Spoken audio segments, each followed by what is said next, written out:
Franklin Pierce was the 14th President of America. Franklin Pierce was incapable of stemming the march toward civil war, and one of his few accomplishments was initiating discussions on acquiring Alaska. He was born on November 23, 1804, in Hillsborough, New Hampshire. His father, General Benjamin Pierce, was an old Revolutionary soldier who raised his family on a farm. Franklin followed the military tradition of his family and then entered politics. Franklin Pierce died on October 8, 1869, in Concord, New Hampshire. The career of Franklin Pierce included the roles of soldier, lawyer, politician. He was well educated and graduated from Bowdoin College in Brunswick and attended law school. His military career included his role as a brigadier general during the Mexican-American War. He became the 14th President of America in 1853 and served for 4 years until 1857. Franklin Pierce married Jane Means Appleton in 1834. They had 3 children, all of whom died in childhood.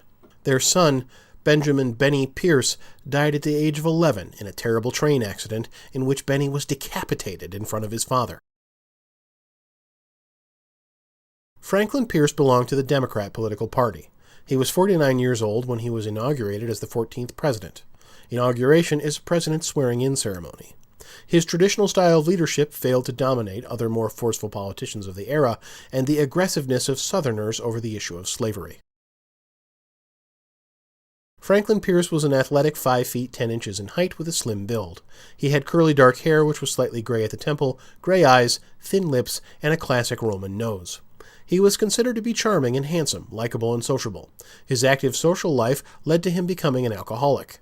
He was, however, deeply religious and an active member of the Episcopalian Church. The few achievements of Franklin Pierce were in the realm of foreign policy. In 1853, Matthew Perry was the Commodore of the U.S. Navy, who compelled the opening of Japan to the west, providing important trading opportunities. During his presidency, additional land was acquired from Mexico, and Pierce initiated discussions on acquiring Alaska from Russia. The Kansas-Nebraska Bill created the territories of Kansas and Nebraska, opening new lands for settlers and possibilities for expanding the railroad.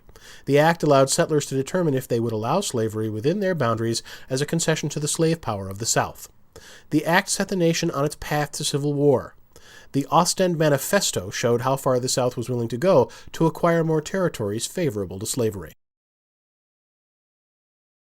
During his life, Franklin Pierce suffered from depression, tuberculosis, and alcoholism, which resulted in cirrhosis of the liver.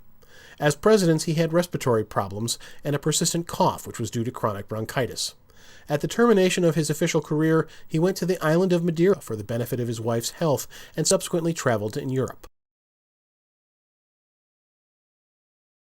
He died of stomach inflammation caused by alcohol on October 8, 1869, in Concord, New Hampshire. Franklin Pierce was buried in the Old North Cemetery a few blocks from Concord. So ends our short biography about the life and presidency of Franklin Pierce, his foreign policy achievements, and his failure to prevent the nation going forward on the path to civil war. The next U.S. president was James Buchanan.